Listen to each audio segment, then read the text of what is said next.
Hola a todos, ¿cómo están? Bienvenidos. Antes que nada me presento. Mi nombre es Andrea Picardi, yo soy profe. Tengo a cargo una comisión de prácticos, originalmente los lunes a la mañana, pero bueno, con toda esta cuestión del COVID y el aislamiento, los horarios han quedado desdibujados. Hemos repartido a los alumnos para trabajar de una manera más prolija y equitativa con todos los profes y también nos hemos repartido, como ustedes han visto a lo largo de la cursada, las distintas temáticas de los prácticos entre todos los profes que damos prácticos. Llegamos al final de la materia, llegamos a las últimas clases prácticas, la clase 11 y la clase 12, y en este caso vamos a trabajarlas como un todo, como un combo, integradas. ¿A qué responde esto? Venimos viendo un montón de temáticas, siendo la última clase la que trabajaron con Verónica, con temáticas de género, así como trabajaron en un teórico con ella también. Y nos tocaba por cronograma un práctico 11 donde profundizábamos cuestiones de género a través de fuentes y un práctico 12 donde trabajábamos la reforma electoral de 1912, la transición al régimen democrático, ¿no? Las continuidades, los cambios con respecto al gobierno de Irigoyen. Y nos pasó que al momento de sentarnos a elaborar esto, nos parecía que eran mucho más los puntos en común que había entre lo que nos interesaba a nosotras trabajar en el práctico 11 con el manejo de fuentes, ¿no? Y lo que nos tocaba por temática trabajar en cuanto a Ansaldi y el desarrollo del voto en el práctico 12. Lo que termina pasando es lo que creemos, sostenemos, que naturalmente debiera pasar a lo largo de todo el periodo histórico que trabajamos y será futuro de muchos trabajos posteriores de bibliografía y de repensar, ¿no? A la luz de la perspectiva de género. Lo que nos pasó es esto, les comentaba, de darnos cuenta la transversalidad de los contenidos y la necesidad de no trabajar las temáticas de género exclusivamente en un momento, en un teórico, en un práctico, así como por ejemplo en un práctico trabajamos un día la guerra del Paraguay. Las temáticas de género nos atraviesan y atraviesan toda nuestra historia. Entonces nos pareció súper interesante hacer ese ejercicio de transversalidad para cerrar la materia. Trabajar la reforma electoral, pero trabajar qué pasó con las mujeres que quedaron afuera de esa reforma electoral. ¿Qué pasó en tanto sujeto político y por qué han quedado afuera? ¿Y qué pasó desde la reacción de ellas, antes y después de la ley Sáenz Peña? ¿Cómo estas mujeres intervinieron en la lucha política previa a la reforma de la ley electoral y cómo intervinieron después? De alguna manera lo que nos interesa plantear es el hecho de que para la historiografía tradicional y por cómo se enseña históricamente el desarrollo del sufragio femenino en la Argentina, el componente o la asociación, mejor dicho, al periodo peronista, al rol de Eva Duarte, es obviamente, no lo podemos contradecir, no podemos objetarlo, el rol importante de Eva Duarte en este caso.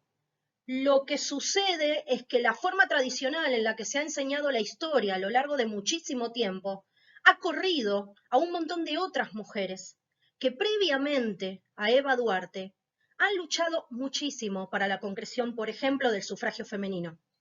Tenemos una historia de mujeres en nuestro país que cruzan justamente el periodo histórico de nuestra materia, que han hecho muchísimo por abrir el camino y ir preparando el terreno para lo que luego se va a concretar en la reforma electoral, en la reforma de la ley electoral, mejor dicho. Entonces, sin desmerecer el trabajo de Eva Duarte y sin desmerecer lo importante de ese sufragio femenino llegando a mediados del siglo XX, nos pareció súper importante, ya que trabajábamos la reforma del 12, trabajar con el movimiento de mujeres acá en la Argentina, y trabajar con las luchas por el sufragio, por ejemplo, y trabajar con el grueso del movimiento femenino anarquista también, trabajar las reivindicaciones que excedían la cuestión del sufragio y ver cómo muchísimas de las cosas que hasta el día de hoy las mujeres seguimos planteando ya eran presentes en las mujeres a principios del 1900, a fines del 1800 en nuestro país. De esta manera, Si ustedes se fijan en la bibliografía y en los materiales que nosotras les sugerimos para esta clase, van a ver que hay muchas cosas. Nos pasó esto, había muchísimo material. Nosotras dividimos este trabajo de manera de algunos materiales marcarlos como obligatorios, en el sentido de lo más básico, ¿sí? Lo que sí o sí uno necesitaría para poder, pensando también que este tema es el último con el cual ustedes construyen esta segunda instancia de evaluación o este segundo trabajo, y plantearles algunos materiales como complementarios. En cuanto a los materiales obligatorios, el práctico 11 figuraba como una selección de fuentes a confirmar, y en este sentido, ustedes ven acá el texto de Adriana Balobra, que tienen el link a donde lo pueden leer. Tienen un compilado de lo que fue La Voz de la Mujer, que vamos a hablar ahora dentro de un rato de lo que es un periódico de tendencia comunista anárquica, feminista. Eso se los vamos a subir en la carpeta de Drive, lo tenemos en formato PDF. Tienen un texto de Verónica, que así como les dio la clase la semana pasada y les dio el teórico también, vamos a utilizar un texto de Verónica acá que es muy interesante, que acá tienen el link también para trabajar. Vamos a utilizar también otro texto de Verónica junto con Ludmila. Por si alguien no la conoce, Ludmila fue alumna nuestra de hace muchos años de la cátedra. Tuve el placer de tenerla de alumna y tuvimos el placer de tenerla de adscripta en la cátedra también. Súper brillante, súper inteligente Ludmila, unos aportes muy interesantes, un placer leerla. También tenemos un texto que en este caso también está en formato PDF y les vamos a subir. Y por última, en última instancia, el texto de Waldo Ansaldi, que es el que teníamos pautado como texto obligatorio del práctico 12. Con todos estos materiales construimos lo que a continuación les vamos a presentar. ¿Qué queda por fuera de la obligatoriedad? Lo que es una sugerencia. Un texto de Bellucci que habla sobre anarquismo y emancipación femenina muy interesante, que también les dejamos el link. Un texto de Alejandra Basalo que habla sobre el feminismo en la Argentina y los primeros consejos, las primeras reuniones de mujeres, que también se los vamos a dejar en formato PDF. Y dos sugerencias audiovisuales. Por un lado, Ni Dios, ni Patrón, ni Marido, una película nacional basada en, o que intenta contar la vida y la obra de Virginia Woolf, que es una de las anarquistas más importantes de principios del siglo, fines del XIX, principios del XX en nuestro país, fundadora del periódico La Voz de la Mujer, con el que vamos a trabajar. Como les decía, película de producción nacional, año 2010, muy interesante para ver, les dejamos el link, está completa en YouTube. Y el año pasado, Canal Encuentro, con Muriel Santana, protagonizando, sacó una serie de clips documentales que se llamaba Sufragistas. En este caso, utilizar uno de los documentales que nos sirve para complementar algo que vamos a trabajar también en esta oportunidad, que es el caso de una de las mujeres más influyentes en la lucha por el sufragio previo a Eva Duarte, que fue Julieta Lanteri, una inmigrante italiana que viene cuando es muy chiquita a nuestro país, que obtiene la Carta de Ciudadanía y que a partir de eso y de ciertos vericuetos o vacíos legales encuentra la manera no solamente de votar, sino de presentarse como candidata, formar su propio partido político, y nos parece súper interesante para destacar. Vamos a ver algunos fragmentos de sus obras, vamos a leer algunas cosas, vamos a ir intercalando un poco de información, un poco de fuentes, un poco de análisis, de manera de hacer esto lo más entretenido, diverso en cuanto a materiales posible. Arranquemos con las explicaciones entonces. Les cuento un poco cuál es la estructura, cómo está organizado esto. Vamos a trabajar con las características generales del sufragio y de la lucha de las mujeres antes de 1912, cómo se vota, quiénes votan, de qué manera se vota y qué pasa con las mujeres para ese momento. Después vamos a trabajar la ley Sáenz-Peña en sí y las mejoras que la ley Sáenz-Peña supondría y por qué Irigoyen estaría triunfando fácilmente en las elecciones del 16 y todo un análisis vinculado a cosas que plantea Ansaldi. Y después trabajaríamos qué pasa con las mujeres post-reforma del 12, qué pasa con este cambio en la ley electoral y las mujeres que quedan afuera. para avanzar hacia el final de esto con alguna especie de proyección sobre qué pasa en los años 20 y 30 en cuanto a transformaciones del Código Civil, propuestas en el Congreso, que un poco inspiradas, ¿no?, por las presiones de estas feministas, fundamentalmente de los años 20, y ahí metemos a Julieta Lanteri, que si bien viene presionando desde antes, todo eso decanta en los años 20. Y de alguna manera cerrar con esto proyectando, como hace Ansaldi también para la parte del sufragio masculino, proyectando a futuro cómo va a seguir esta cuestión, de manera que les sea sencillo a ustedes empalmar con la cursada que sigue, que es Historia Argentina 3.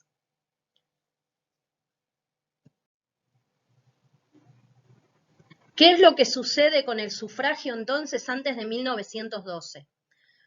Recapitulando cuestiones que ustedes ya vieron, algunas en Historia Argentina 1, otras que las estuvieron viendo a lo largo de este cuatrimestre en la cursada. Antes de 1912 nosotros podemos plantear un origen de la idea de sufragio vinculada a la sanción del voto universal masculino en 1821. Ahora bien, ese voto universal masculino de 1821 es una ley o una sanción que se da en el contexto de la provincia de Buenos Aires, bajo el gobierno de Martín Rodríguez. De avanzada para la época, pero para Buenos Aires. Pensar en un contexto, ¿no?, post caída del gobierno central, inicio del periodo de autonomías provinciales, falta de un gobierno central y Buenos Aires con su propia legislación. Tendremos que esperar a 1853 y a la sanción de la Constitución, si bien Buenos Aires no va a funcionar o no va a formar parte y va a incorporarse un tiempo después, tendremos que esperar a ese periodo de los años 50 o 60 para pensar en una universalización del voto, siempre entendiendo como universal lo masculino, que incluya al territorio de una potencial Argentina en formación. Digo potencial Argentina en formación porque ustedes bien saben, como nosotros vimos a lo largo de la materia, que pensar en la Argentina de la Constitución del 53 y pensar en la Argentina de 1880 y pensar en la Argentina de, no sé, 1912 no es pensarla en la misma en términos geográficos. Sin embargo, podemos ver que de 1853 en adelante esta idea de universalización no se aplicaría solamente a Buenos Aires. Ahora bien, ustedes también vieron a lo largo de la materia los proyectos de construcción del país, las ideas de Alberdi, por ejemplo, y vieron cómo de alguna manera este sistema que es universal en la teoría y que es muy lindo en la práctica, mediante sistemas de electores, mediante los tiempos que duran diputados, los tiempos que duran senadores, incluso la manipulación y el fraude electoral hacia fines del 19, con toda esta maquinaria creada alrededor del PAN, un partido socialista que no logra proyección en cuanto a los cargos políticos, una unión cívica radical que ya desde sus orígenes plantea por el fraude el abstencionismo revolucionario, después de varios intentos de insurrecciones. Vemos cómo esta pretendida universalidad masculina en la práctica tampoco sería tan cumplida o tan respetada en el sentido de la libertad de las personas, ¿no? En el contexto de crisis de los primeros años del 1900 y en el crecimiento del movimiento obrero, que ya trabajaron también, el surgimiento de las primeras centrales sindicales, de las primeras grandes huelgas, y de un clima de presión muy fuerte hacia este régimen oligárquico, en el año 1902 se sanciona la ley 4161 de reforma electoral, que es una ley que se le encarga hacer el informe que va a derivar en esta ley a un tal Joaquín B. González. Y esta reforma electoral resulta interesante por el hecho de dividir en circunscripciones, de favorecer que los diputados que salgan electos de estas circunscripciones responden a cada una de estas circunscripciones.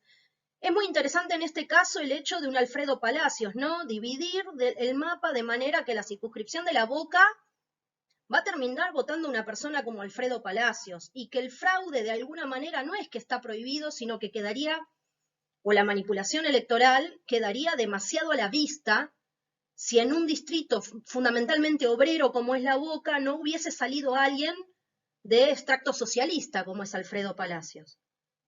De esta manera uno lo que puede ver, anticipándose a cosas que vienen más adelante, ¿no? Es esta estrategia que desde el Partido Autonomista algunos plantean en el contexto de los conflictos de principio de siglo y que van a mantener muchos en el debate del Congreso también, previo a la sanción de la ley Sáenz Peña, de cooptación de algunos sectores, ¿no? En un momento donde, como ustedes vieron, tenemos un movimiento anarquista muy fuerte, muy en crecimiento, liderando dentro del movimiento obrero los reclamos. Esta estrategia de una especie de divide y reinarás, de una reforma electoral que logra contentar al socialismo y a la vez logra, o pretende, mejor dicho, más que logra, pretende, debilitar al movimiento anarquista en tanto y en cuanto la denuncia del anarquismo es que te deja fuera, que este Estado no te contempla, que este Estado no está pendiente de tus necesidades, etcétera, etcétera, etcétera. Hay una gran estrategia detrás de esta división de circunscripciones, de esta idea de no adulterar los resultados en un distrito como La Boca y permitir un Alfredo Palacios en el poder.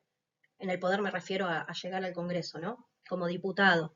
Es más, el permitir o el votar incluso después un montón de leyes o propuestas, como la de la regulación del trabajo de las mujeres y los niños, como hay una ley que se llama la ley de la silla, que tiene que ver con el descanso de las mujeres cuando están los tiempos muertos o los tiempos ociosos dentro de los trabajos, leyes que obviamente después en la práctica no se cumplieron, pero como estrategia de cooptación del Partido Socialista, que es con el cual se puede negociar, entre otros, para ser claros, ¿no? Porque con el anarquismo no se puede negociar en este plano. Resulta sumamente interesante. Esta idea de la creación de la libreta cívica por primera vez, de este documento que después va a tener importancia, hay como muchos elementos interesantes en la reforma electoral de 1902. Yo acá les puse un fragmentito a ver qué les parecía a ustedes. El derecho al sufragio es individual y ninguna autoridad, ni persona, ni corporación, ni partido o agrupación política puede obligar al elector a votar en grupos de cualquier denominación que fuesen. Se establecían precauciones y garantías legales a las personas del elector y la emisión del voto. No podía ser detenido durante las horas del acto comicial, salvo caso de flagrante delito, ni ser estorbado en su tránsito de su domicilio al lugar de la elección, ni obligado a dar su voto por otro candidato que el de su preferencia, pudiendo reclamar ante el juez competente de todo acto contra su libertad, seguridad e inmunidad individual. A mí me resulta sumamente interesante, porque que la ley plantee esto, que la ley por escrito plantee esto, me está hablando de cómo funcionaba el sistema, me está blanqueando el funcionamiento fraudulento y manipulador del sistema anterior, me está mostrando todo aquello que desde el radicalismo se denunciaba. Es como una especie de me hago cargo de.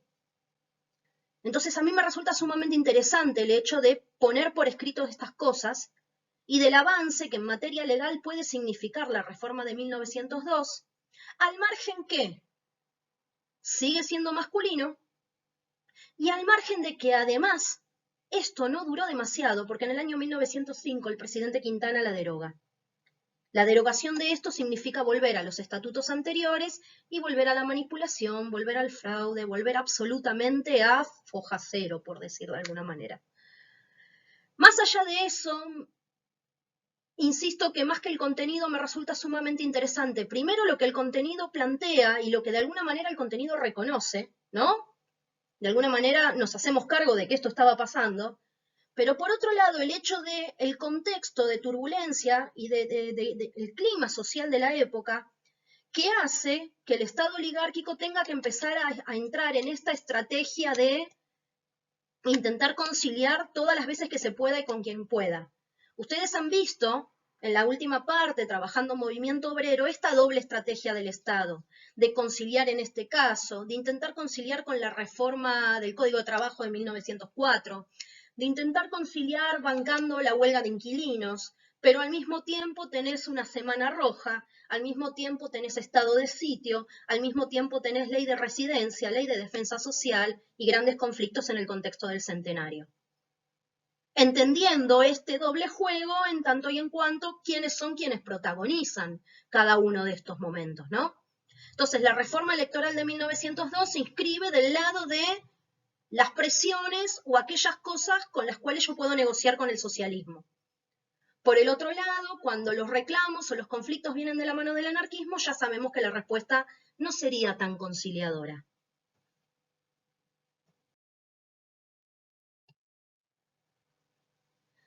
Algo que vieron vinculado a esto que les cuento del fraude, de la manipulación de los comicios, tiene que ver con esto que les pongo acá. La idea es un poco también, en esta clase de cierre, unir algunas cosas, a la medida que vamos relatando, ir juntando cosas que fuimos viendo a lo largo de toda la materia, de manera que quede así como que un balance, ¿no? Fíjense las caricaturas, ¿no? De esta persona, que los brazos serían las de otro individuo que estaría poniendo el voto en la urna. Fíjense a través de las ropas cómo podemos analizar el extracto social de cada uno de ellos y esta cuestión de la manipulación, ¿no?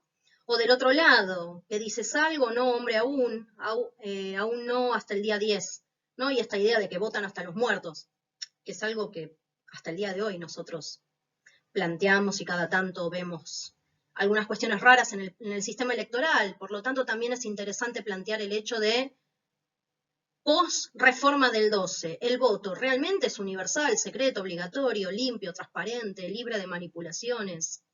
¿O es más bien una cuestión idealizada, ¿no? De, bueno, hacia eso vamos o eso pretendemos, pero hay múltiples mecanismos por los cuales seguir manipulando las elecciones. Y un fragmentito, ¿no?, que acompaña estas imágenes, que es un relato sobre el desarrollo de los comicios en las elecciones de 1896. En la mañana del domingo no se me permitió presenciar la instalación de las mesas receptoras de votos, pero el comisario de la policía tuvo la bondad de comunicarme que se había resuelto que los partidos se turnaran para votar en grupos de 8 ciudadanos y que podamos enviar el primer grupo. Enviamos en consecuencia 8 hombres, la mayor parte de los cuales fueron detenidos en prisión por portación de armas, sin dejárseles llegar a las mesas. Se trataba de gauchos de Chiripá, que probablemente llevaban cuchillo en la cintura, según sus costumbres. El envío de otro grupo tuvo el mismo resultado. Al mediodía mis partidarios se negaron a seguir prestándose a las burlas de los enemigos y me fue necesario acceder a que se abstuvieran de nuevas tentativas de votar. Recuerden esta cuestión interesante, ¿no?, de la policía, de las Fuerzas Armadas, del comicio adentro de las iglesias, ¿no?, de un montón de elementos simbólicos que resultan súper significativos al momento de pensar el momento de la elección y el significado, ¿no?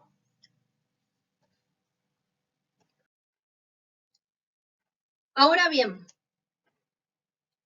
si nosotros pensamos en este pre-1912, las mujeres quedan afuera de todo este relato que venimos viendo, de la manipulación electoral, del fraude, incluso de la reforma de 1902. Las mujeres, en tanto sujeto político, no forman parte de los pensamientos o de los intereses de aquellos que gobiernan en ese momento, ni de los varones en general, salvo algunas excepciones. Algunas palabras que decir de las mujeres socialistas antes de este periodo, aunque nos interesa, por el vasto material que hay, dedicarnos mucho más a las mujeres anarquistas en este periodo. Con respecto a las mujeres socialistas, en 1902 se va a crear en Buenos Aires, y esto es interesante porque a lo largo de toda esta presentación vamos a hablar muchas veces de la cuestión estrictamente porteña, de muchas de las temáticas que tenemos que trabajar. En 1902 se crea en Buenos Aires lo que es el Centro Socialista Femenino, vinculado al Partido Socialista. Y como ustedes ven acá, su actividad dirigida a promover los derechos de las mujeres, los niños, en cuanto a temas muy básicos, ¿no?, como el trabajo, un tema de debate que hoy lo tenemos absolutamente saldado, pero en ese momento no, que tiene que ver con el divorcio, o la educación no religiosa. Es muy interesante porque este Centro Socialista Femenino es uno de los impulsores, junto con otras organizaciones que dentro de un rato vamos a nombrar, de lo que es el primer Congreso Femenino organizado por mujeres universitarias en el año 1910. O sea, estamos hablando que en el mismo año donde se crea una ley de reforma electoral que pretende ser más transparente dentro de las limitaciones de lo que significa la universalización, entendiendo como universalización lo masculino. En ese mismo año, las mujeres están creando un centro socialista femenino para pensar en un montón de cuestiones que afectan a la mujer como tal, más allá de la cuestión del sufragio, pero empezando a poner en boca y en debate problemáticas vinculadas a cuestiones femeninas. Para el año 1910, o sea, el año del centenario, el año de las grandes huelgas, el año del estado de sitio, el año de los grandes conflictos sociales en nuestro país, nosotras tenemos por primera vez el primer Congreso Femenino. Tenemos por primera vez a las mujeres reuniéndose en un congreso y debatiendo. Lo cual es sumamente interesante, insisto, en una historia que a lo largo del tiempo nos ha enseñado que las luchas de este periodo son las luchas de los obreros, los varones, de los sindicatos de varones, de los partidos de varones y del sufragio de los varones. Las mujeres, silenciadas a lo largo de muchísimo tiempo, vienen dando muestras, desde antes incluso de principios de siglo, de una lucha y de una actividad sumamente interesante. Y eso es lo que nos interesaba destacar en este trabajo. Les decíamos que en tanto lucha de las mujeres nos parecía sumamente valioso rescatar el aporte de las anarquistas. Porque cuando hablamos de la preponderancia del movimiento anarquista dentro de los trabajadores y en nuestra Argentina de fines del 19 y principios del 20, para el caso de las mujeres también lo es. En el caso de las mujeres vemos repetir la misma lógica. Yo les decía cuando les planteaba la lista de la bibliografía al principio, que una de las cosas con las que íbamos a trabajar era el diario La Voz de la Mujer. Un periódico que salió a mediados de la década de 1890, que duró poco, pero mientras duró tuvo una tirada de muchísimos ejemplares, como ustedes ven acá, entre 1000 y 2000 ejemplares, liderado o dirigido por una anarquista muy importante para la época, que fue Virginia Bolten, de la cual les dije que tenemos como sugerencia la película, que relata un poco más en detalle su vida. Está, si no me equivoco, es Eugenia Tobal, la protagonista. Y es sumamente interesante las cosas que nosotros vemos en La Voz de la Mujer. Nosotros vemos una denuncia a la cuestión religiosa, a la cuestión clerical. Vemos una denuncia al Estado en silencio con respecto a un montón de cosas. Vemos una denuncia en cuanto al sistema de trabajo que oprime y explota a la mujer, mucho más que lo que oprime y explota al varón, ¿no? Por su propia condición de mujer. Pero vemos algunos elementos que son sumamente interesantes también, vinculados a cosas como, por ejemplo, la doble opresión que sufren las mujeres. Esa opresión que sufren en tanto trabajadoras, en tanto obreras, pensándolo en el sentido del sistema económico, pero la opresión que sufren en tanto mujeres. Y esa opresión que sufren en tanto mujeres planteada, no solamente en el ámbito público, en el ámbito laboral, en el tipo de trabajos, en la brecha salarial, sino planteada en cuanto al ámbito privado, al ámbito doméstico, a la opresión por parte de sus propios maridos. Me resulta sumamente interesante porque estos planteos de las anarquistas de principios de siglo están sumamente vigentes hoy. Hoy, cuando el feminismo trabaja sobre estos temas también. Entonces, vamos a leer algunos fragmentos y algunos elementos que hacen referencia a esto. Y en este sentido, no quiero dejar de recomendarles algo que les nombré al principio, que son los trabajos que tienen acá puestos en la bibliografía que nos comparte muy generosamente Verónica. Sumamente interesantes, tanto el trabajo de Verónica sola como el trabajo de Verónica y Ludmila, analizando estas luchas y esta cuestión, fundamentalmente el de Verónica y Ludmila, analizando el periódico La Voz de la Mujer. Entonces, de alguna manera, este trabajo de las chicas complementa el análisis de las fuentes que ustedes tienen. Pueden leer las dos cosas en paralelo. Es muy interesante porque hasta que se meten con la cuestión de la doble opresión, nosotros podemos ver que sus compañeros anarquistas van por el mismo camino en la lucha de los reclamos.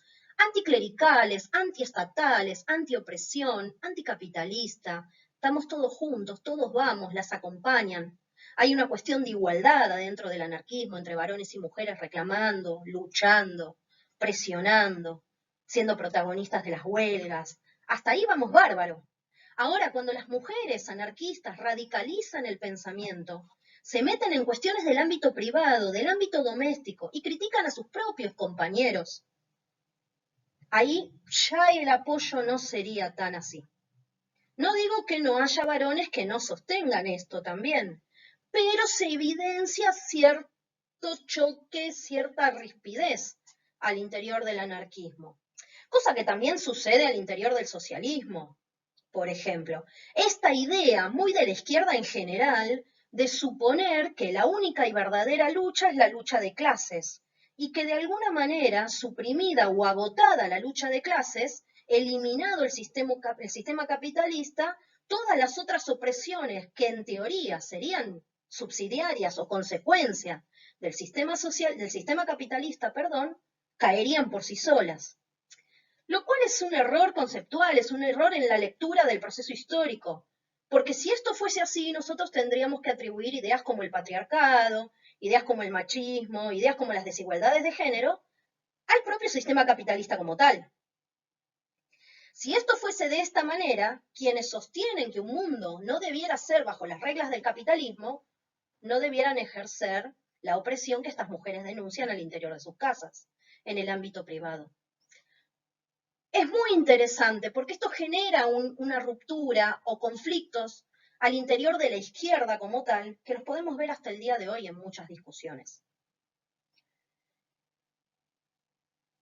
Es muy interesante en este sentido y de esta denuncia vinculada al ámbito privado, cómo las anarquistas, en el diario La Voz de la Mujer obviamente lo vemos, pero si nos vamos a las anarquistas de principio del siglo, no sé, en Rusia, a esta altura ya estaríamos pensando en la Unión Soviética, o sea, o cuando se constituya la Unión Soviética, nosotros vamos a ver las mismas denuncias vinculadas a cuestiones un poco más profundas, los vínculos amorosos, la construcción del matrimonio, los roles dentro de la familia, y esta crítica a todo esto pensado como instituciones burguesas, al servicio de un modelo de producción y reproducción.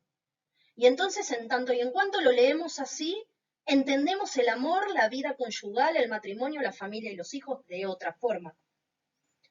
Es muy interesante el concepto de amor libre que no tiene nada que ver con el poliamor que hoy manejamos, aunque muchos lo equiparan, pero es muy interesante algunos conceptos que hablan de la emancipación del placer, de la emancipación del goce, de la mujer como sujeto autónomo de su sexualidad. Hay cosas que son sumamente interesantes que exceden la lucha por el sufragio. Por eso es que el pensamiento anarquista resulta sumamente interesante, porque es sumamente diverso. No se mete en la cuestión del sufragio, porque no les interesa, porque son antiestatales, porque son antisistema. Plantean y llevan el pensamiento y la lucha por la igualación a niveles mucho más grandes. No se quedan con lo del sufragio justamente por esto.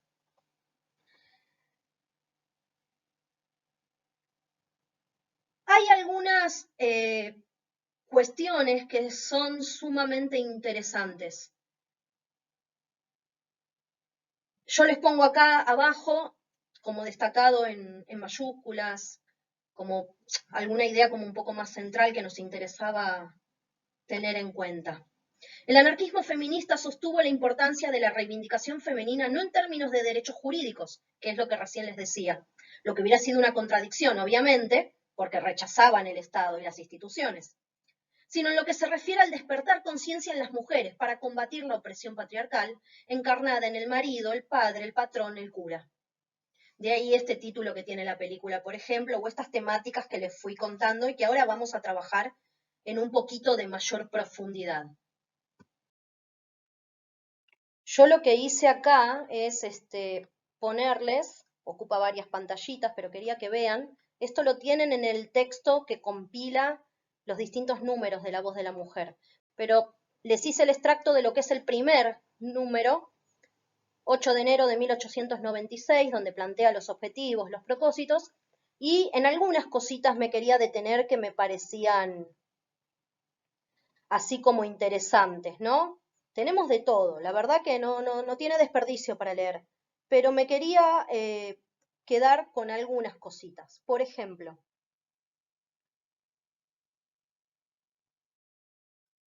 avanzo y trato de ir encontrando las cositas para ir diciéndoles.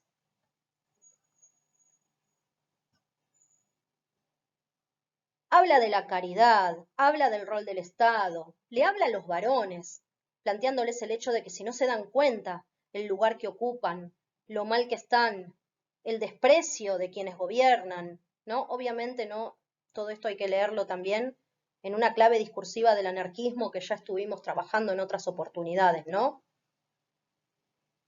La entrada prohibida a las iglesias, lugar para la gente de la élite que resuelven entre ellos solos y después bajan un discurso. Eh, Sumamente interesante, perdón, les decía, sumamente interesante. Eh, Interesante esto que ven en esta pantalla, fragmentos escritos en italiano. Esta cuestión de que nosotros también ya trabajamos, ¿no? Del anarquismo y el respeto por las identidades nacionales y el respeto por los idiomas maternos, ¿no? Y esta idea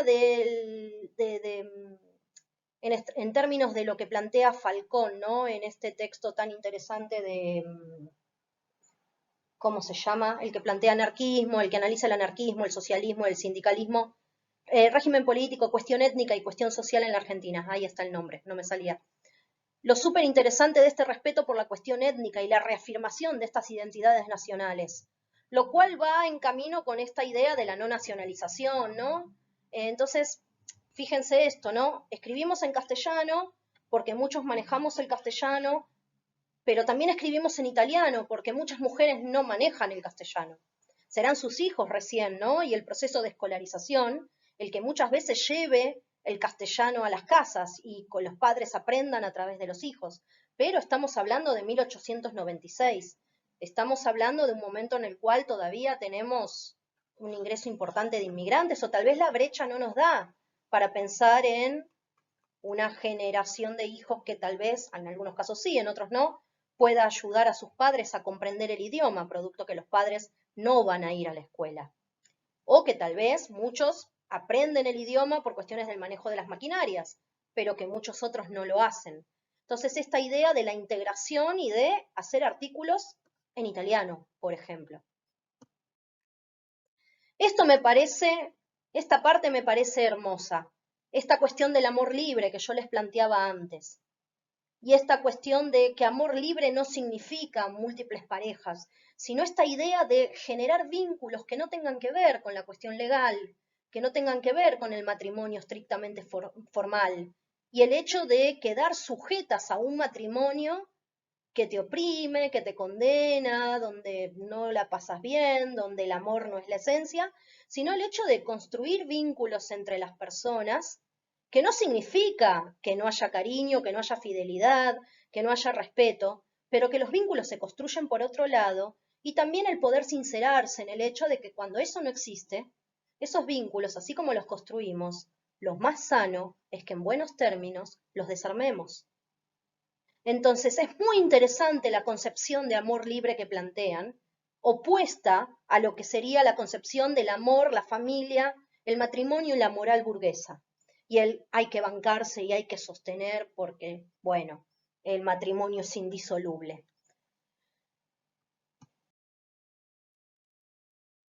En este sentido, bueno, avanza y sigue con los mismos temas acá. Y lo que me parece interesante acá hacia el final dice, para el próximo número hablaré del divorcio, como hoy se practica, advirtiendo a las compañeras y compañeros que siendo este periódico comunista anárquico está a disposición de todos y pide que todos ayuden con lo que puedan y quieran, ya sea intelectual o materialmente, y cuanto más sean los esfuerzos que se hagan, más veces se publicará.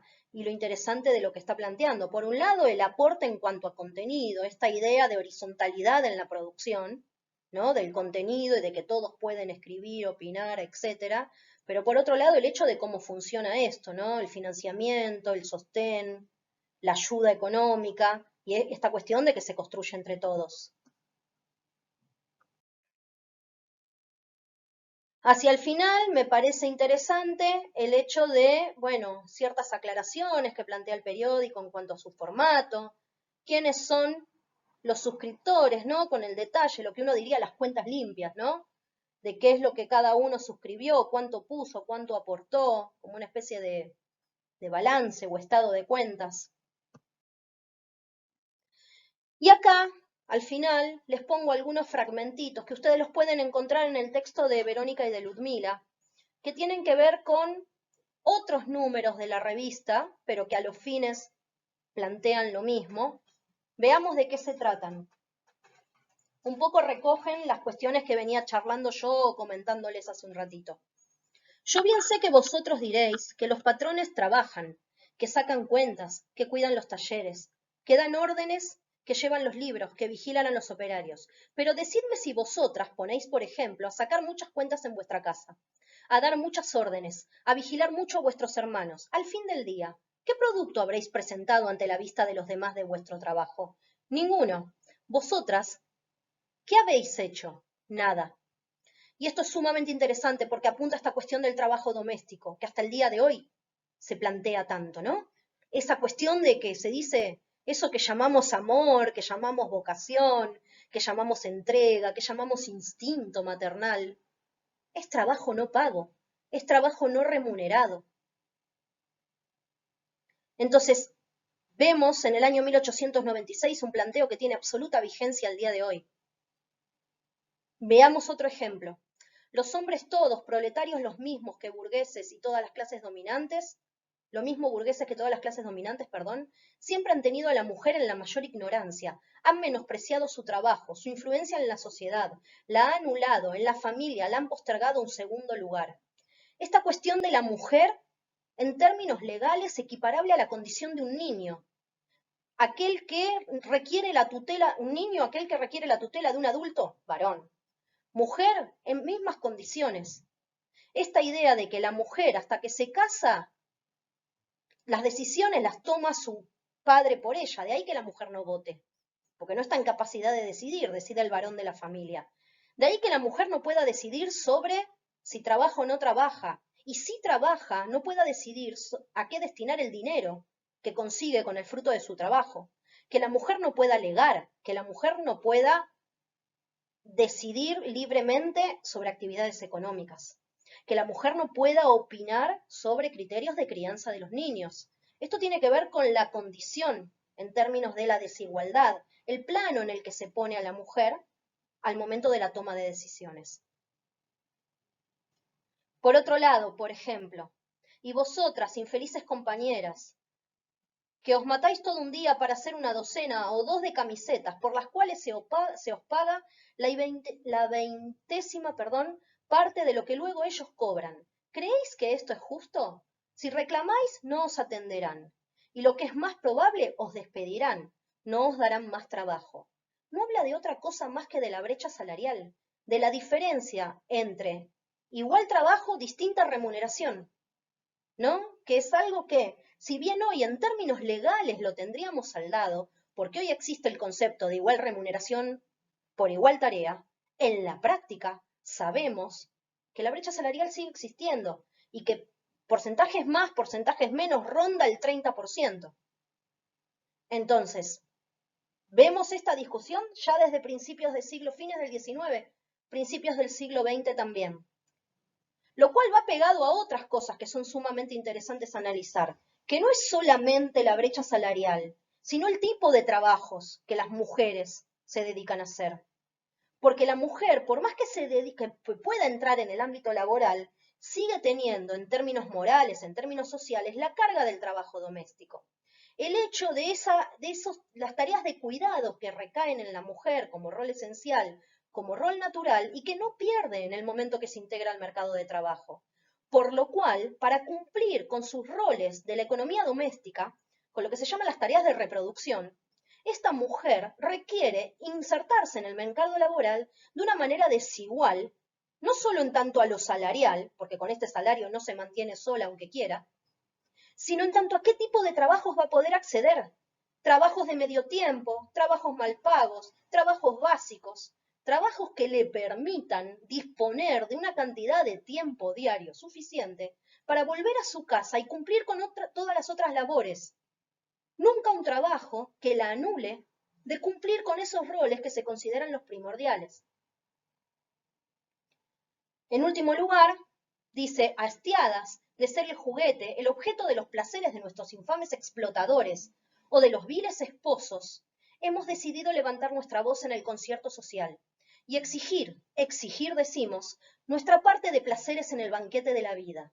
Y con esto retomar la idea del amor libre y la idea de otro concepto que se usa mucho hoy, que es la idea de la sexualidad del goce. El hecho de la mujer como sujeto con derecho al goce, con derecho a vivir su sexualidad libremente. Fíjense ustedes que habla de los infames explotadores y está hablando del trabajo, pero a la vez dice los viles esposos y pone en el mismo plano de explotación la explotación laboral y la explotación del marido, y la explotación del marido en este caso no llevada al término de las tareas domésticas, sino llevada al plano de la sexualidad. Me parece que es sumamente interesante, no solamente para entender las posturas de las mujeres de principios de siglo, sino para hacernos pensar en un recorrido del siglo XX que nos trae hasta los debates de hoy, a la vigencia de este pensamiento al día de hoy, a la idea de que no llegamos a lo que hoy se reclama de la nada misma, sino que esto viene siendo un proceso de largo plazo, que hace muchísimo tiempo algunas mujeres en otro contexto plantearon cosas que hoy nosotras planteamos en otro contexto. La sociedad se fue transformando, el mundo se va transformando, la economía se va transformando y las mujeres seguimos reclamando lo mismo. Entonces hay una cuestión que es de fondo, mucho más profunda para analizar. Hoy no podemos decir que los sistemas políticos actuales tienen los niveles de exclusión y desigualdad que tal vez tenían a fines del XIX. Sin embargo, hay muchos de los planteos que siguen vigentes y esto tiene que ver con distinguir lo que es el concepto de igualdad de lo que es el concepto de equidad. Igualdad ante la ley tenemos todos y si fuese por eso lo tenemos desde la Revolución Francesa. Ahora, una cosa es que la ley diga que somos iguales y otra cosa es que la ley genere los mecanismos para cumplir con esa igualdad. Que la ley garantice la equidad, que la ley garantice la igualdad en la práctica. Y eso es algo que todavía no tenemos saldado. Más allá de las socialistas y de las anarquistas, tenemos lo que se llaman organizaciones extrapartidarias u otro tipo de organizaciones no vinculadas estrictamente a los partidos, lo cual no significa que las mujeres que forman parte del socialismo o que forman parte del anarquismo no hayan podido integrar estas organizaciones, sino que surgen con otra lógica y que van a ser sumamente importantes. Por ejemplo, la creación del Consejo Nacional de Mujeres, como la primera organización de alcance nacional, justamente, con una lógica federativa, donde están integradas algunas mujeres importantes. Tal vez Albina Van Praet de Sala, ustedes no la conocen, pero Cecilia Grierson tal vez les suena. Cecilia Grierson es una de las primeras médicas graduadas en nuestro país. Súper interesante porque quien fogonea, quien intenta la creación de este Consejo Nacional de Mujeres es ella. Pero ¿qué sucede? Ella no tiene los contactos políticos, no tiene los vínculos por su extracto social que tal vez puede tener Albina.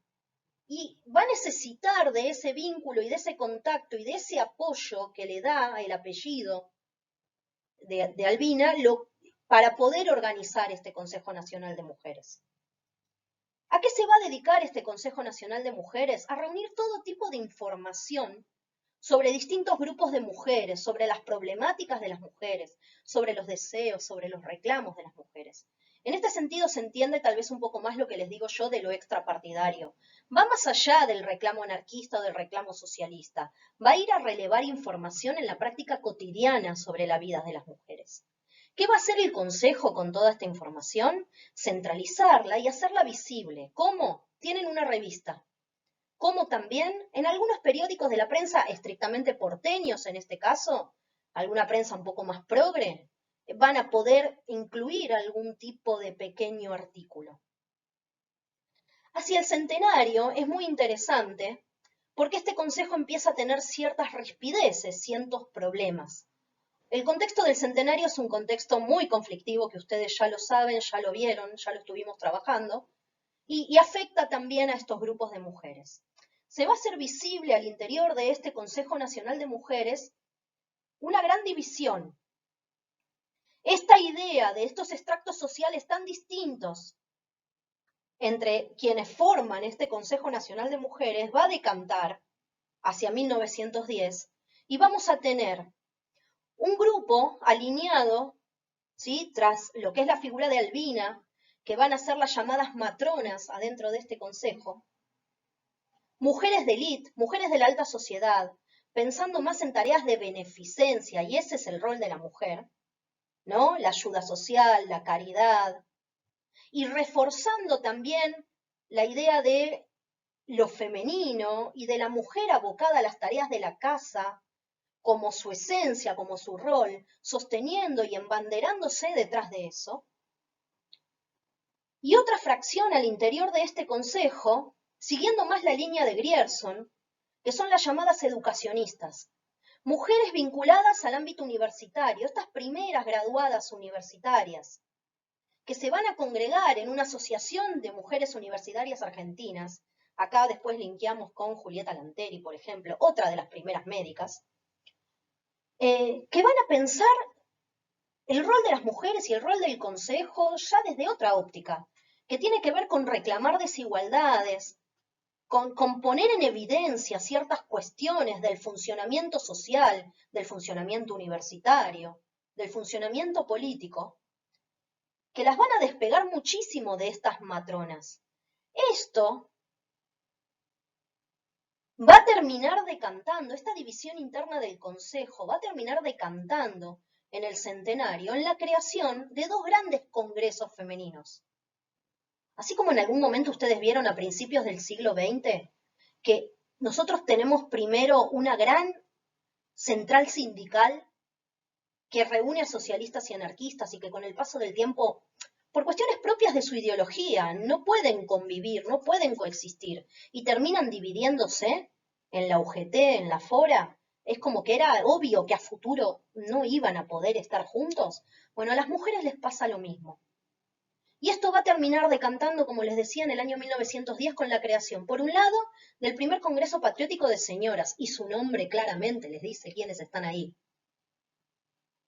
Y por el otro lado, el primer Congreso Femenino Internacional. Es súper interesante porque esto plantea los primeros esbozos de algo que en términos de análisis del feminismo se trabaja como el feminismo de la diferencia y el feminismo de la igualdad. Aquellas mujeres que se alinean bajo la bandera del feminismo, entendiendo al feminismo como un movimiento que refuerza lo esencialmente femenino y los roles esenciales que como mujeres tenemos en la sociedad. Y un feminismo de la igualdad que plantea, no, pará, estamos reclamando que somos sujetos de derecho en igualdad de condiciones que los varones. Y que necesitamos que se nos reconozca esa igualdad, que por ley en teoría tenemos, pero en la práctica no. Entonces es sumamente interesante este periodo. Fíjense que todavía no hablamos de la ley Sáenz Peña. Y estamos viendo un complejo de conflictividades, de debates sociales, y las mujeres con un rol extremadamente activo. Avanzando en los temas, entonces llegamos al año 1912 y a la sanción de la famosa ley Sáenz Peña, número 8871, ¿no? Obviamente más conocida como ley Sáenz Peña. Esta ley, como todos sabemos y estudiamos desde la escuela, propone o establece el sufragio universal, que ya lo sabíamos, sigue siendo masculino, que ya lo sabíamos, con la diferencia que ahora se agrega la cuestión de secreto, la cuestión de obligatorio y la cuestión del sistema de lista incompleta. Algunos de los artículos que la ley Sáenz Peña contiene están puestos acá como para ir leyendo e ir analizando. Por ejemplo, artículo 1. Son electores nacionales los ciudadanos nativos y los naturalizados, desde los 18 años cumplidos de edad. Cuestión muy interesante, porque esta idea de la naturalización o la obtención de la Carta de Ciudadanía es la que yo les planteaba, que le va a permitir a Julieta Lanteri presentarse a elecciones y hacer todo lo que hace, que vamos a ver dentro de un ratito. Es interesante el hecho del masculino como generalizador, ¿no? Que es otra cosa que utiliza Julieta Lanteri. Esta idea que también se discute hasta el día de hoy del lenguaje masculino como lenguaje que nos incluye a todos, ¿no? Acá habla de ciudadanos nativos o naturalizados, nunca dice los varones. Artículo 2. Están excluidos los dementes declarados en juicio. Por razón de su estado y condición, los eclesiásticos irregulares, los soldados, cabos y sargentos, los detenidos por juez competente mientras recuperen su libertad, los dementes y mendigos mientras estén recluidos en asilos públicos, por razón de su indignidad, los reincidentes condenados por delitos contra la propiedad durante 5 años después de la sentencia. Enganchando el 1 con el 2, en ningún lado dice que las mujeres están excluidas. Esto me remite a cuestiones muy interesantes, como por ejemplo la Declaración de Derechos del Hombre y el Ciudadano, de 1789 en Francia. Aquella declaración por la cual las mujeres de estos revolucionarios salieron a reclamar y salieron a decir, bueno, y la igualdad para nosotras, y que sus propios maridos, sus propios hijos, sus propios hermanos le dijeron, no, ustedes no, los varones. Esa declaración que las dejó de lado y provocó la creación de los derechos de la mujer y la ciudadana en 1791, con una respuesta terrible que fue la condena, la persecución, incluso la muerte de estas revolucionarias francesas. Me resulta interesante por el hecho de que esta ley Sáenz Peña también va a tener su correlato en los reclamos de las mujeres. Y en esta ausencia de la aclaración de la prohibición femenina hasta que no pasen cosas como las de Julieta Lanteri. Artículo 5. El sufragio es individual y ninguna autoridad, ni persona, ni corporación, ni partido o agrupación puede obligar al elector a votar en grupos. Esta idea de que decanta, ¿no?, en lo que aparece en el artículo 41, que es la boleta en el sobre cerrado, en un cuarto, con una única puerta, sin ventanas, el famoso cuarto oscuro, ¿no? Esto para garantizar lo secreto del voto. Quedan exentos de esta obligación de votar los electores mayores de 70 años, dice el artículo 7. Y el 39 sostiene, si la identidad del elector no es impugnada, el presidente del comicio entregará al elector un sobre abierto y vacío, firmado en el acto por él de puño y letra, y lo invitará a pasar a una habitación contigua. Fíjense que todo esto que plantea la ley Sáenz Peña, detalle más, detalle menos, es lo que nosotros conocemos cuando vamos a votar, ¿no?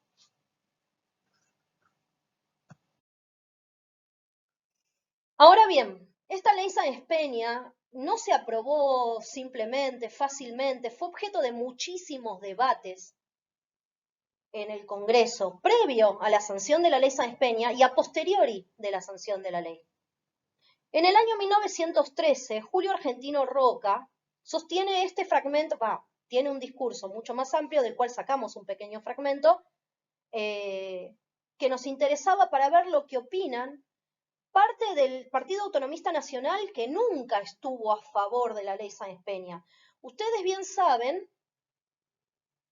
que así como tenemos este contexto de actitudes que oscilan entre la conciliación y la represión, como veníamos diciendo, en tanto y en cuanto cooptar a parte del movimiento obrero y de la sociedad, que no es la misma en el 1900 que en 1880, cuando asume por primera vez Julio Argentino Roca y comienza este periodo oligárquico, parte de las estrategias, llegando ya al centenario y post-conflictividad del centenario, es una reforma radical del sistema político, como que todas aquellas pequeñas cosas que se fueron haciendo no alcanzan, y el debate que se debe el Partido Autonomista es una transformación profunda del sistema. Y ante esta transformación profunda y ante este debate profundo de transformación del sistema, el Partido Autonomista presenta una ruptura importante en términos internos. No es que se fragmenta como partido, pero en términos internos hay un quiebre muy grande entre la tendencia conservadora tradicional y una tendencia mucho más moderna, mucho más reformista.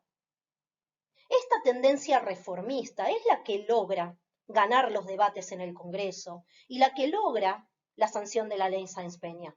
Esta tendencia que plantea el hecho de que una reforma radical del sistema político, como es la ley Sáenz-Peña, lejos de dejarlos afuera del sistema, caería o sería vista con buenos ojos por parte de la población y les volvería en un resultado electoral favorable.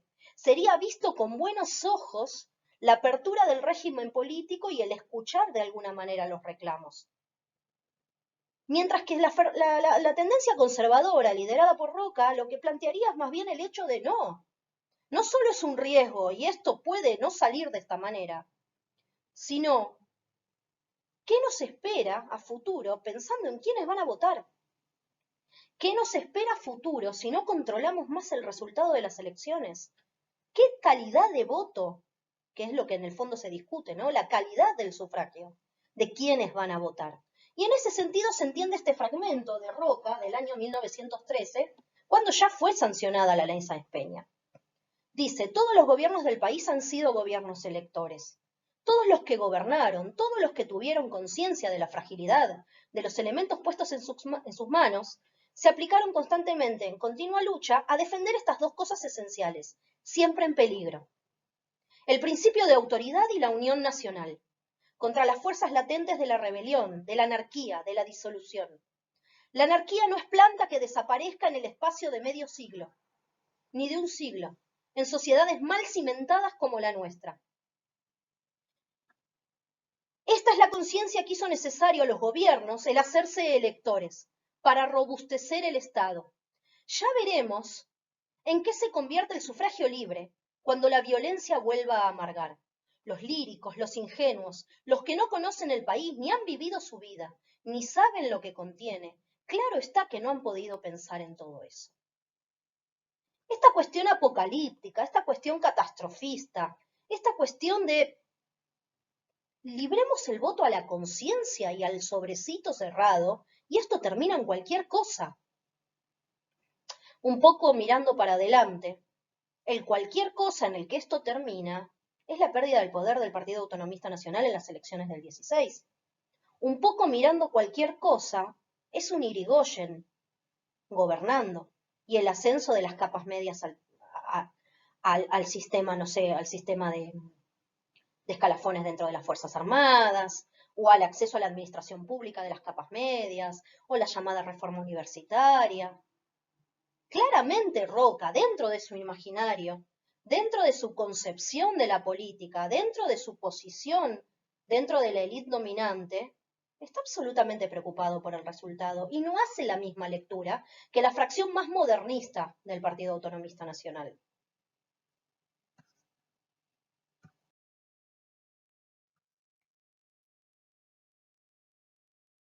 Un poco acá plantea esto que yo les decía, de distinguir estas dos fracciones. Esta ley se va a aplicar para elegir diputados primero. Y lo que va a mostrar rápidamente es que aquellos lugares donde radicales y socialistas tienen un arraigo, que coinciden más o menos, ¿no? Porque estamos hablando de Buenos Aires, socialistas con un peso importante en Santa Fe, radicales con un peso mucho más importante tal vez en Córdoba, aunque tal vez algo también en la región de Santa Fe. Vemos que hay como una competencia en el captar votos, pero claramente más allá de si son socialistas o radicales, lo que nosotros vemos es que claramente la ley Sáenz-Peña empieza a diversificar el panorama en cuanto a yo pienso en la composición de la Cámara Baja de 1912 en adelante. Donde esto no lo vamos a ver por largo rato es en la Cámara Alta, es en la Cámara de Senadores. De ahí todos los grandes problemas que después tiene Irigoyen para gobernar, que podemos retomar dentro de un ratito. Ahora, siempre que llega este momento y que yo trabajo en el aula con los chicos, me gusta traer estos números, los ponemos en el pizarrón y analizamos. Acá medio que el análisis voy a hacerlo yo y en última instancia los comentarios después ustedes nos los harán llegar si tienen ganas, qué les parece, si están de acuerdo o no.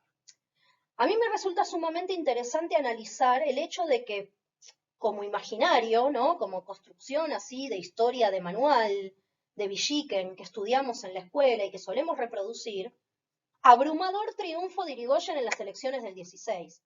Irigoyen arrasó en los resultados electorales. Sí y no. Me gusta traer todos estos números justamente por esto. En el año 1916, si hacemos un conteo de la cantidad de personas que estaban en condiciones de votar según los requisitos de la ley Sáenz Peña, y acuérdense que las mujeres no votaban, estamos hablando de 7.700.000 personas, redondeando. En el padrón se fueron a inscribir, en un momento donde todavía no tenemos el padrón como lo conocemos hoy, se fueron a inscribir, o sea, con voluntad de votar, casi 1.200.000 personas. Ya tenemos un abismo de diferencia entre quienes pueden votar y quienes manifiestan su voluntad de votar.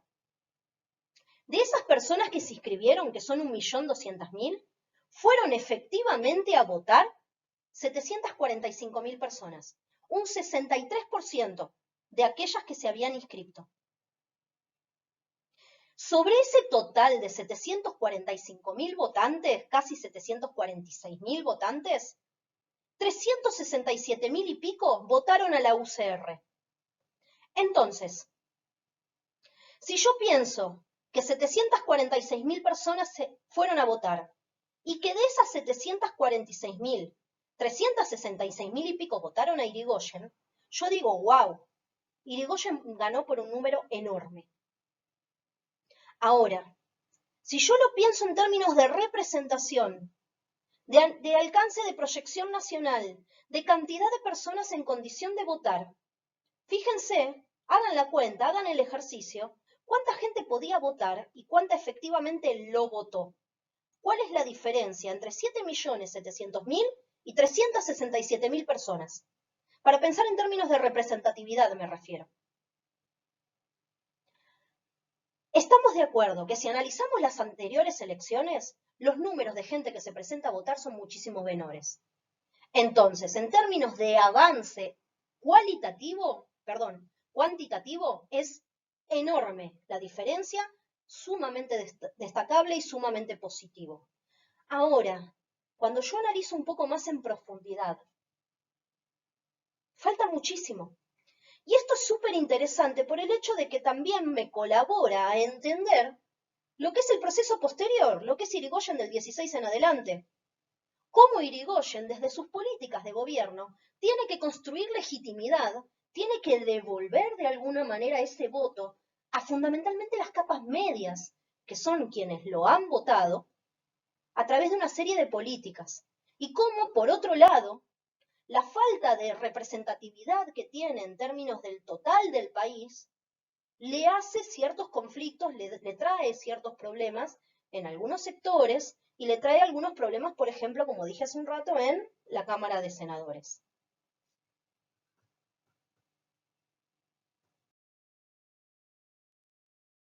¿Qué elementos entonces son interesantes para tener en cuenta, más allá de estos números, que son un dato como para contemplar?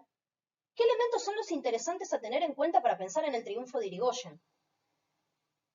En primer lugar, el Partido Radical viene sosteniendo desde 1905 lo que ellos mismos denominaron el abstencionismo revolucionario.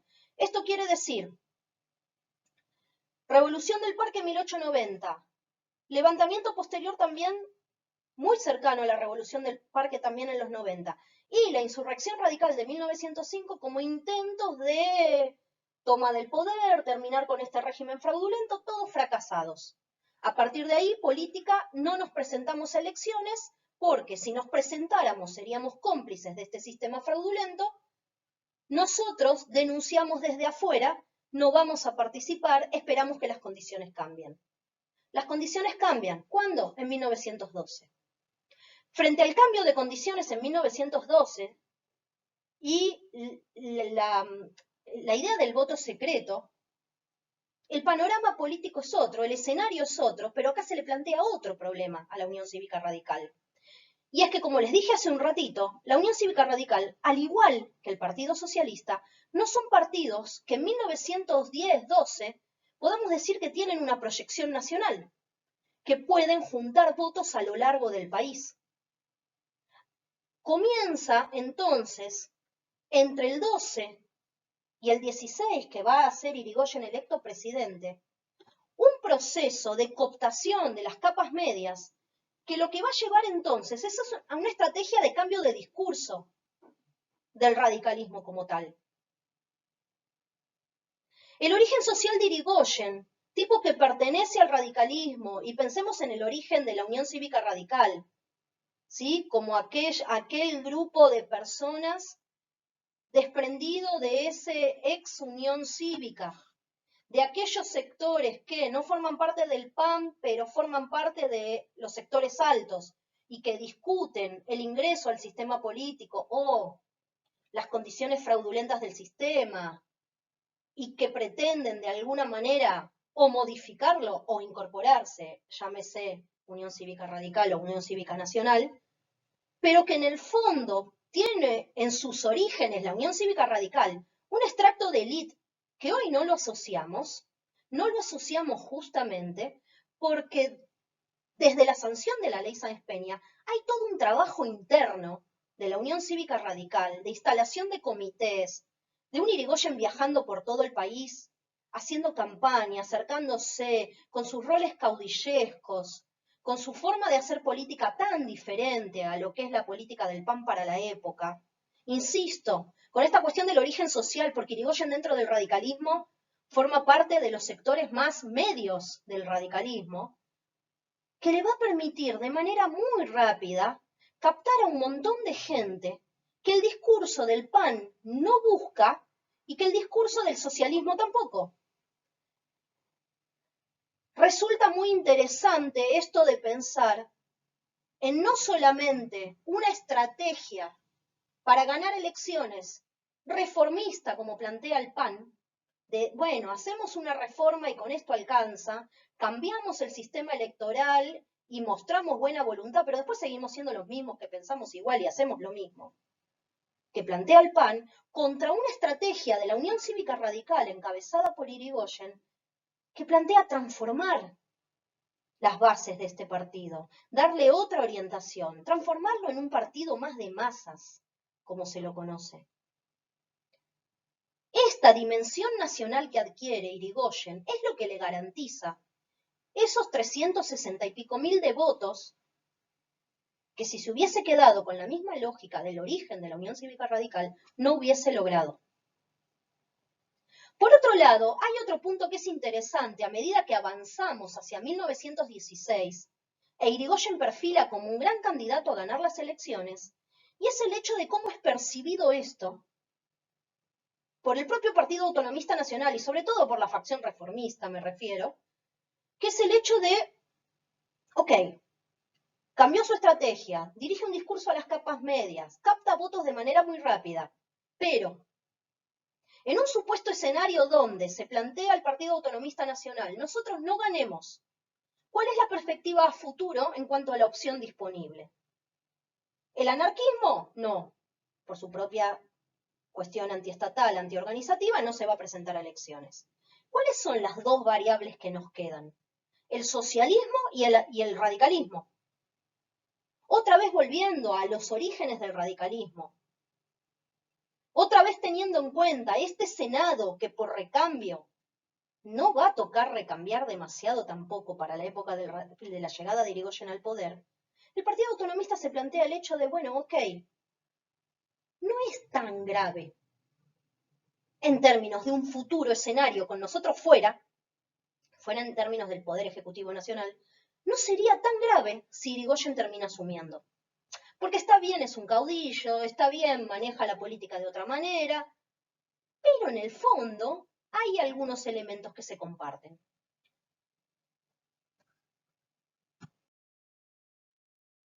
Esto es muy interesante porque efectivamente, a partir de 1916, nosotros vemos cambios, obviamente, producto de las características del radicalismo, que son muy distintas en cuanto a cómo manejar la política que las que tenía el PAN, pero vemos muchísimas continuidades. En cuanto a los cambios, nosotros vemos, por ejemplo, una modificación en la carrera de ascensos dentro de las Fuerzas Armadas. Ahora, si te llamás López, si te llamás Pérez, si te llamás Fernández, vas a poder acceder a cargos altos dentro de las Fuerzas Armadas, cosa que antes no. Los inmigrantes, los hijos de los inmigrantes, tienen una proyección dentro de la carrera militar. La reforma universitaria, el guiño hacia la reforma universitaria, una universidad donde son las capas medias las que van a poder acceder en tanto y en cuanto va a seguir siendo paga. No quiero decir que no haya trabajadores que no puedan haber formado parte del proceso o haber reclamado, sino que en términos mayoritarios, la composición de quienes acceden a la universidad tiene que ver con las capas medias. Entonces, otra vez acá un guiño a favor de esta reforma y un apoyo.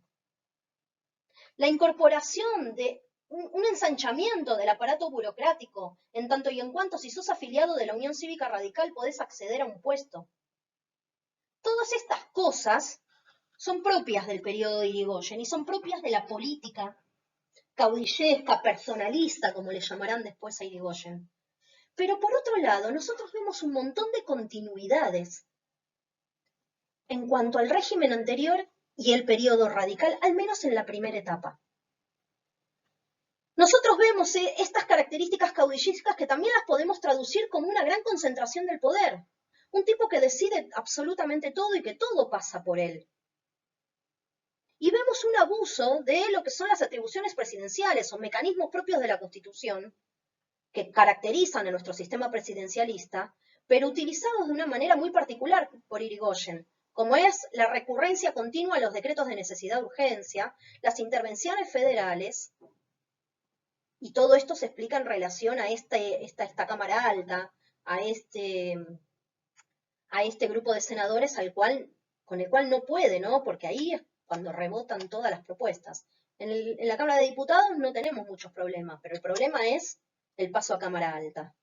Y obviamente el rol con aquellos gobernadores provinciales vinculados todavía al Partido Autonomista, que en este momento ya no le llamamos Partido Autonomista, le llamamos Partido Conservador. Por otro lado, otra cosa que nos hace pensar en las continuidades es la doble actitud que va a tener frente al movimiento obrero reproduciendo el mismo patrón del periodo anterior. Tenemos una serie de conflictos enormes durante el primer periodo de Irigoyen. Y dependiendo de quiénes lleven adelante estas huelgas, el extracto social, la perspectiva ideológica, van a ser las respuestas. Por ejemplo, tenemos huelgas de petroleros y frigoríficos en el 17. La semana trágica, los talleres Bacena en el 19. Las huelgas de la forestal entre el 19 y el 21. Las huelgas de la Patagonia, llamada la famosa Patagonia Rebelde, que tenemos película, que tenemos libro, sobre lo cual tenemos mucho escrito por Bayer, del 20 al 21.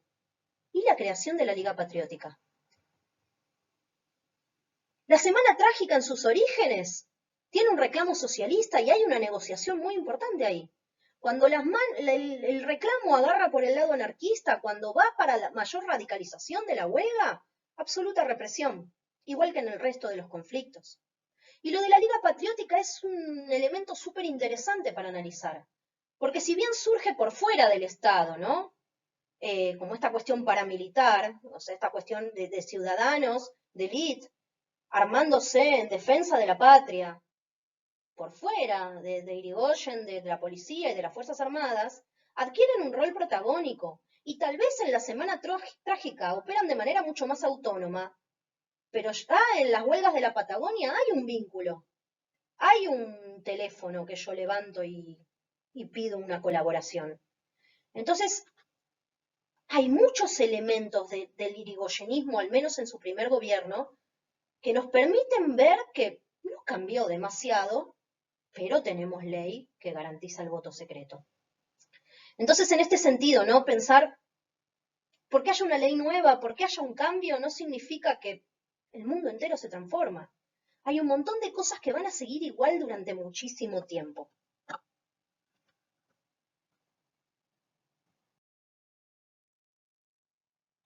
Yo les dije al inicio de la presentación que también íbamos a trabajar a las mujeres en esta segunda etapa, post-1912. Y acá particularmente me voy a detener a trabajar alguien que para mí es de los referentes del feminismo de esta primera etapa más interesantes, más influyentes y más importante es conocer, que es Julieta Lanteri, hoy nombre de Facultad de Derecho, hoy nombre de la estación de subte, obviamente ahí, vinculada a la Facultad de Derecho. Inmigrante italiana, como yo les decía, llega a la Argentina a los 6 años.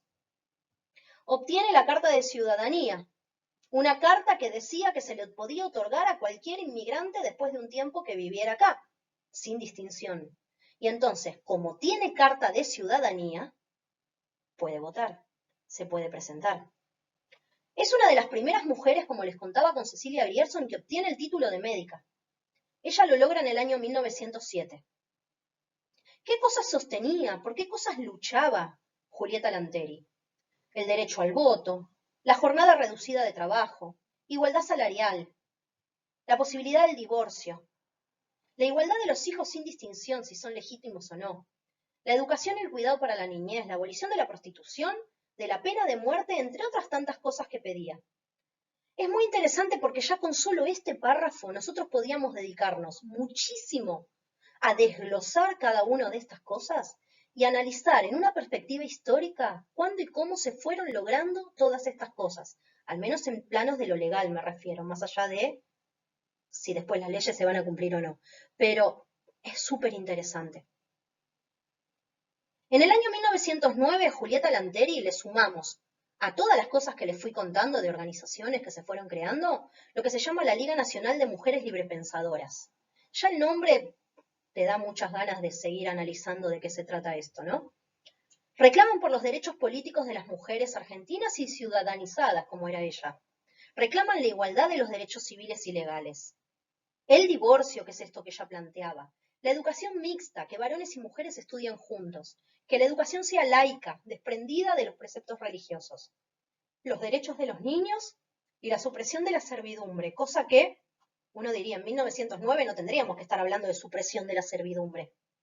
¿No? Se supone que nosotros, nuestra vieja asamblea del año 13 decretó la libertad de vientres y de ahí en adelante en algún momento la esclavitud como sistema se agotó. Sin embargo, acá estamos hablando de la servidumbre. No estamos hablando del servicio doméstico, ¿eh? Estamos hablando de servidumbre. Un concepto un poquito más complejo, ¿no?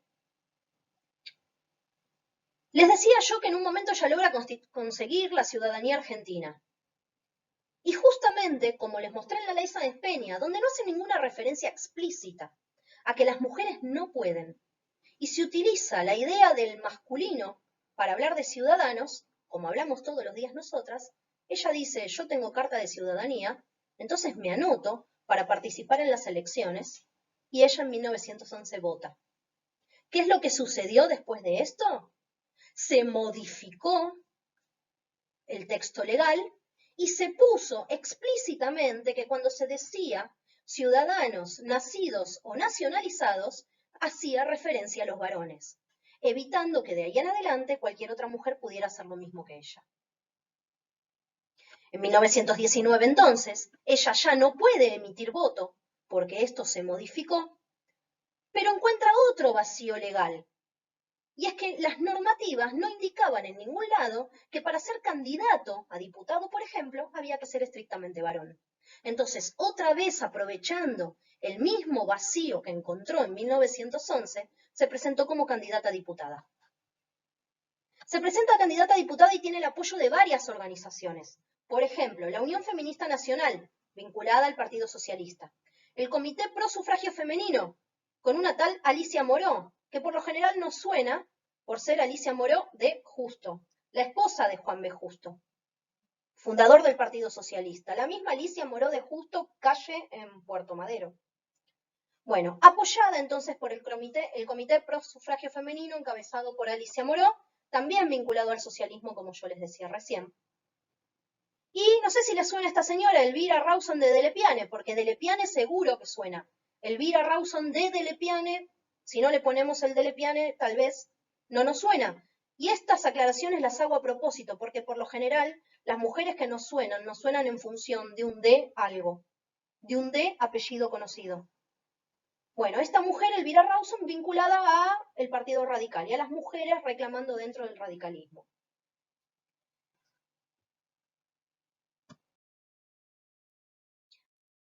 Se va a presentar a diputada, obviamente no va a conseguir votos para acceder al Congreso, y obviamente va a pasar lo mismo que pasó en 1911.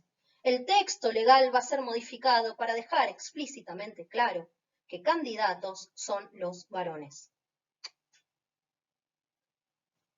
Prosiguiendo con su lucha por visibilizar la desigualdad de las mujeres en cuanto al sufragio, en 1920, Julieta Lanteri, junto a Alicia Moró y Elvira Rawson, organizan un simulacro de votación en ocasión de unas elecciones que hubo en La Pampa en 1920. Entonces, ¿qué hacen? Arman partidos. Partido Feminista Nacional funda Lanteri y es la candidata. Alicia Moró funda la Unión Feminista Nacional y se pone como candidata. Y Elvira Rawson, como tercer candidata, se presenta como una fracción del radicalismo. ¿Cuántas mujeres concurrieron a votar en ese simulacro? 4.000 mujeres. Un montón para la época. En noviembre de 1920 vuelve a haber elecciones. Julieta Lanteri vuelve a recrear este simulacro. En este caso se presentan casi 6.000 mujeres. Muchísimo para una elección municipal. Después de esto, y producto de persecuciones y un montón de conflictos, Julieta va a dejar de hacer estos simulacros. Sin embargo, esto no significa que no va a seguir luchando, que no va a seguir denunciando, que no va a seguir escribiendo en prensas feministas, que no va a haber muchas publicaciones. Ahora vamos a analizar algún fragmento de un texto de ella. Y es súper interesante el hecho de que en el mejor momento, porque ahora lo vamos a vincular con algunas cuestiones que pasan en el Congreso paralelamente, en el momento de más algidez de los reclamos femeninos, en donde más visible era ella, donde más estábamos cerca de concretar reformas profundas del Código Civil y del Código Electoral, Julieta Lanteri muere en el año 1932 en un accidente de tránsito del cual se sospecha que de accidente tiene poco. Es sumamente interesante porque sin la lucha de mujeres como Julieta Lanteri, como Elvira Rawson, como Alicia Moró, como yo les decía al principio, no llegamos a los años 40 y a una Eva Duarte reclamando todo lo que reclama. Hay un camino previo allanado, hay un montón de laburo previo de un montón de mujeres que fueron silenciadas en nuestra historia y que está buenísimo que salgamos, las saquemos de ese silencio y las hagamos conocer. En la revista Nuestra Causa, en junio de 1919, Julieta Lanteri escribe, acá abajo tienen todas las referencias si ustedes quieren buscar la revista, quieren buscar más información. Y fíjense que este fragmento resuelve o sintetiza de alguna manera todo lo que venimos charlando. ¿Cómo se comportará la mujer dueña de su voto y capacitada para usarlo de la manera que estime conveniente? Lo primero que atraerá su atención serán las propias necesidades y las de su prole. Esta cuestión de lo materno y de esto que la mujer igual sigue sosteniendo, ¿no? Hay que entender todo esto igual en esa etapa y en ese contexto. Hoy tal vez alguien podría criticar esta idea. Y dictará leyes que protejan la vida y la vuelvan soportable, cosa que ya resulta una verdadera desesperación. La protección de la maternidad será fundamental, pero no una protección caritativa, sino reconociéndola como la función más excelsa de la vida, otro elemento que hoy podríamos discutir. Pero en ese contexto tiene sentido que se sostenga esto, y a la cual la sociedad debe sus primordiales atenciones. Ligado a ella, naturalmente, está el niño, su higiene física y mental y su preparación para la vida. Como estas innovaciones están ligadas fundamentalmente a la parte económica de los pueblos, seguramente que la mujer trabajará por una más equitativa distribución de la riqueza y una mayor responsabilidad moral por parte de los dos sexos. Y no, como actualmente se pretende, que sean leyes inhumanas las que mantengan las uniones imposibles y retengan en el hogar a una mujer vencida por los desdenes, por las pesadumbres, por las enfermedades y por la miseria. Y acá, claro, Julieta Lanteri no es anarquista, o no sostiene un pensamiento radical como el de las anarquistas que leímos al principio. Sin embargo, fíjense que hay puntos en común, más allá de la matriz ideológica que haya detrás. Equilibradas las fuerzas económicas, dentro de una estabilidad de vida relativamente tranquila. Si fueses muy socialista, muy anarquista, dirías que el problema también es el sistema, ¿no? Los problemas de la paz universal serán asuntos de especial predilección de la mujer. Una sola moral para los dos sexos será una de las luchas futuras, y los nuevos rumbos que se impartan a la educación insensiblemente harán que otros sentimientos se desarrollen en el varón, y si su sexualidad no será modificada por las fuerzas materiales, lo será por una mayor reflexión sobre las consecuencias de sus actos, generadores de afecciones que diezman la raza y acaban con las energías individuales. Seguramente que una nueva moral, no ya religiosa, ahí vemos otro punto en común, sino nacida de los sentimientos de solidaridad humana, reinará entonces, fruto de las modificaciones imprimidas a la educación social individual bajo las instituciones femeninas.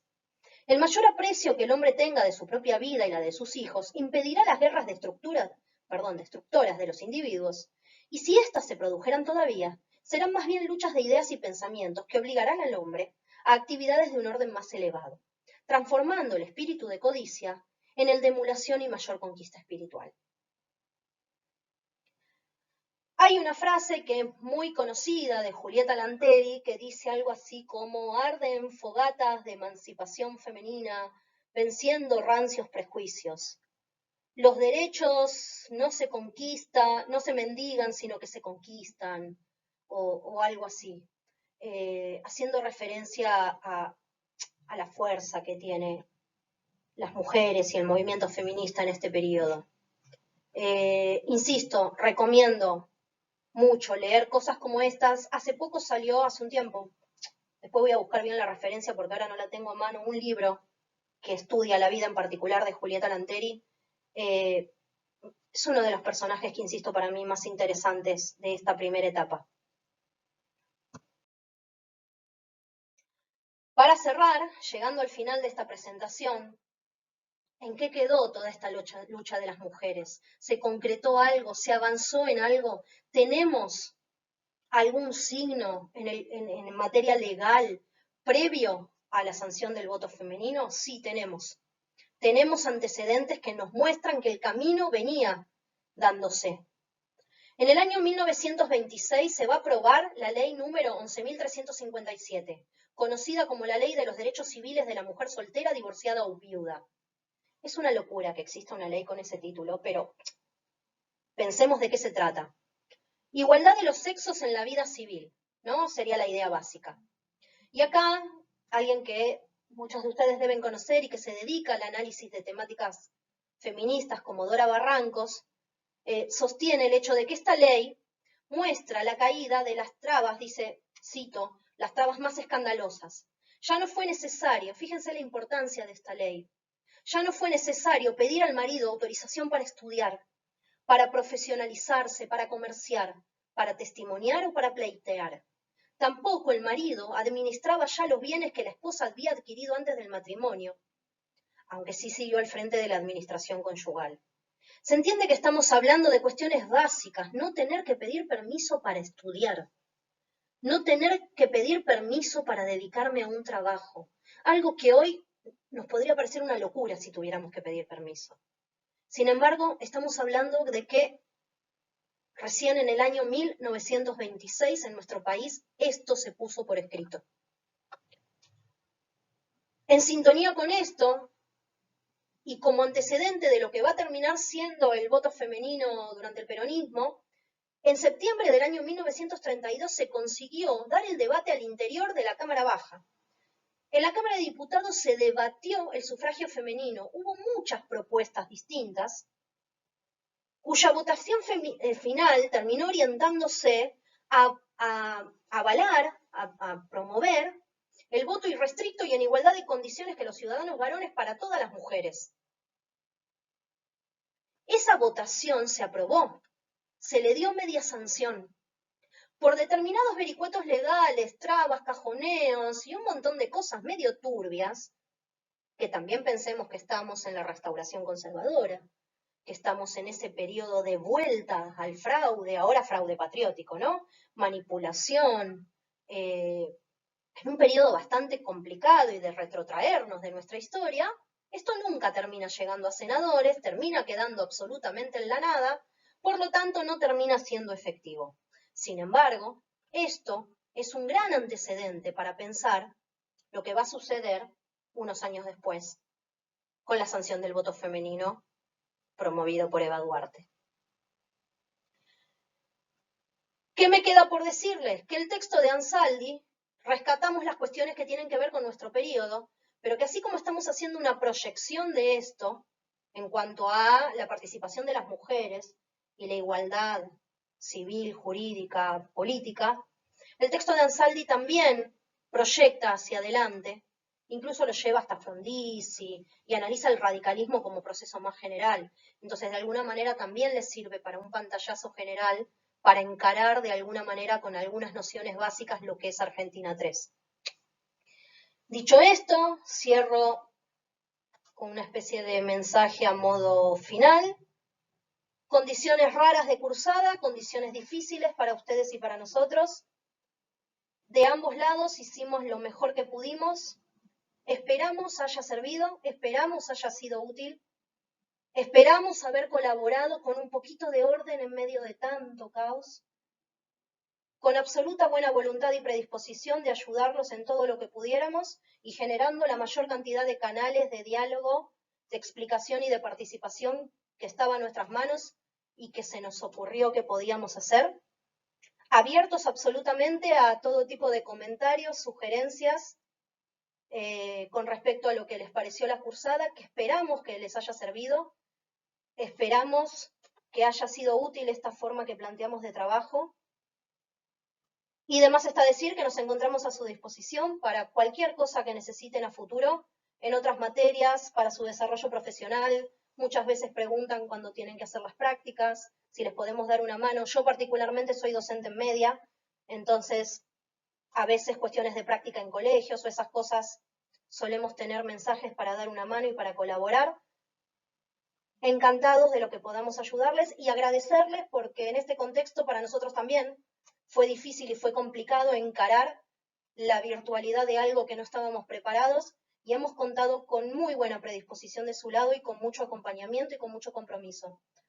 Por lo tanto, de más está decirle que muchas gracias y que bueno, nos queda resolver los coloquios y un par de cositas y ya estamos, ya terminamos y hemos pasado con muy buenos resultados este momento tan complicado. Les mando un abrazo y a su disposición para lo que necesiten.